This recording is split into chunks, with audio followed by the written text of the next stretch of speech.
নমস্কার, কেমন আছেন সবাই? বর্ণালী সিম্পল লিভিং চ্যানেলে সবাইকে স্বাগত জানাই। আজকে সকাল থেকে ব্লগটা শুরু করছি। এখন সকাল 7টা মতো বাজে। বাইরে ঝিরিঝিরি বৃষ্টি হচ্ছে, খুবই হালকা বৃষ্টি, আর ভীষণ ভালো লাগছে। তো এটা থোকো টগর, খুব সুন্দর হয় ফুলগুলো, আর প্রচুর পরিমাণে ফুল হয়। আর এটা মুসান্ডা, দুরকম আছে। আর একটা ছিল এই একই সঙ্গে, মারা গেছে সেটা, এই গরমের সময়ই মারা গেল। আর এটা হচ্ছে অপরাজিতা, প্রচুর ফুল হচ্ছে। এই দুদিন বৃষ্টি হচ্ছে, তো বৃষ্টির জন্য গাছগুলো এত সতেজ হয়ে গেছে, খুবই ভালো লাগছে। আর আমার তো টবে প্রচুর গাছ ছিল, তো কিছু গাছ আমি মাটিতে বসিয়ে দিয়েছি। এই মাটিগুলো ফাঁকা আছে এখন, তো এখানে অল্প অল্প করে সবজি চাষ করতাম বাড়িতে খাওয়ার জন্য। তো এই গরমের জন্য তো এবছর কিছুই করতে পারিনি, আর মাটিটা ফাঁকা পড়ে আছে বলে টব থেকে ওই গাছগুলো বসিয়ে দিয়েছি। বেশ কিছু গাছ এই মাটিতে বসিয়ে দিয়েছি। আর এইখানে লাল শাক গাছ এমনিই বেরিয়েছে। আগের বছর লাল শাক হয়েছিল, তার দানা পড়ে হয়েছে। তো আজকে বাড়িতে খাওয়ার জন্য একটা তুলে নিলাম, অনেকটা বড় হয়েছে গাছটা। আর গোড়াটা একটু ধুয়ে নিচ্ছি, প্রচুর কাদা। তো এবছর কোনো সবজি করতে পারিনি, তবে কুমড়ো গাছও হয়, তো এবছর কুমড়ো গাছও করিনি। শুধু নেনুয়া গাছের দানা ফেলেছিলাম, সেটা চালে উঠেছে। এখন দেখা যাক ওটা হয় কিনা। তো ঘরে নিয়ে এসে ডাঁটা কাটা হয়ে গেছে, আর সব সবজিও কেটে রান্নার জন্য গুছিয়ে নিয়েছি সব কিছু। তো এখন রান্না করতে চলে এলাম।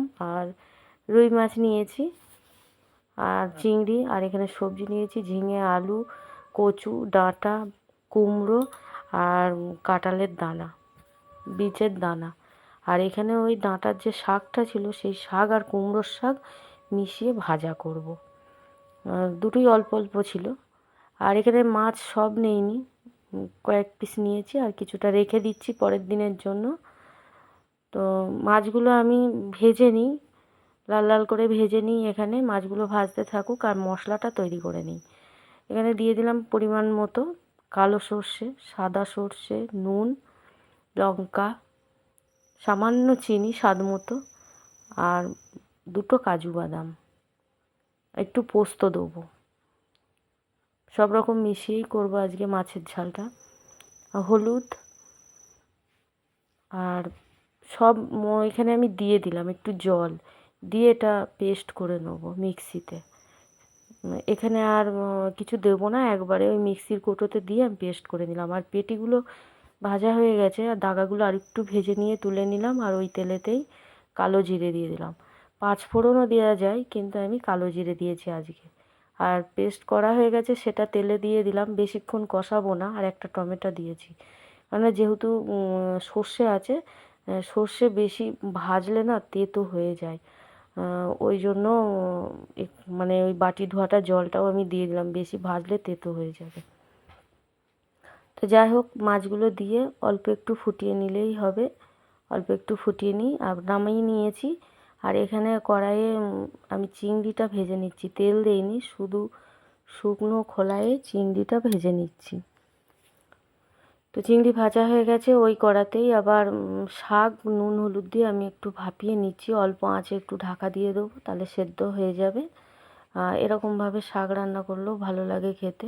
সরাসরি তেলের ওপরে দিলে সেদ্ধ হতে দেরি হয়, ওই জন্য আগে থেকে ভাপিয়ে নিই।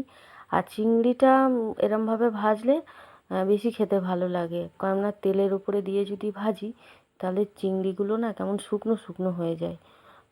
আর ওই শুকনো খোলায় যদি ভাজা হয়, তাহলে বেশ খেতে ভালো লাগে।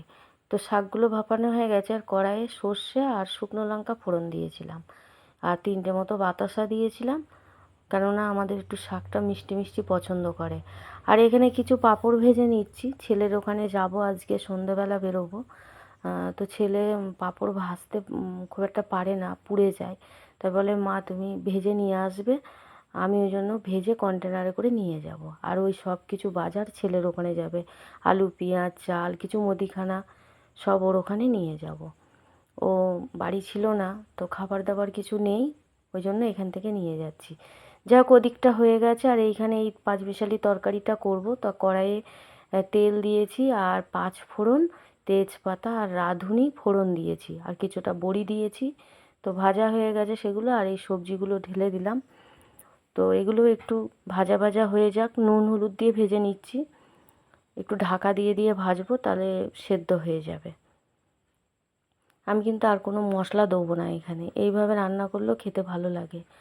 আর একটু মুগ ডাল দিয়ে দিচ্ছি, মুগ ডাল দিলে মুগ ডালের যে গন্ধটা খুব সুন্দর লাগে। তো মুগ ডালটাও ভাজা হয়ে গেছে, তো পরিমাণ মতো জল দিয়ে দিচ্ছি।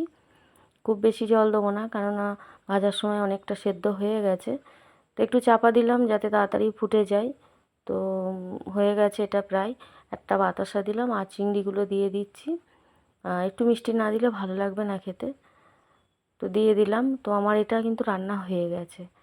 তো যাই হোক, রান্না হয়ে গেছে সব, একটু ঝোল ঝোল মতো করেছি যেহেতু ডাল করিনি। আর এখান থেকে একটু তরি তরকারি ছেলের কাছে নিয়ে যাব, ছেলের জন্য মাছ আর তরকারিটা নিয়ে যাব। আর সব রান্না হয়ে গেছে, এখন খেতে দেবো। খাওয়া দাওয়া করে হয়তো ভিডিওটা আর করতে পারবো না, কেননা একটু রেস্ট নিয়ে আবার ওদিকে গুছিয়ে বেরোবো। ওখানে গিয়ে, ছেলের ওখানে গিয়ে হবে কি না জানি না, চেষ্টা করব যদি পারি সকাল সকাল পৌঁছাতে পারি তাহলে করব। তো খেতে দিয়ে দিচ্ছি। আর একটা আম কেটেছিলাম, একটা না, এখানে হ্যাঁ একটাই আম কেটেছিলাম। তো সব খাওয়া দাওয়া করে নিই। তো ভিডিওটি যদি কোথাও একটু ভালো লেগে থাকে তাহলে লাইক করবেন, শেয়ার করবেন, আর অবশ্যই কমেন্ট করে জানাবেন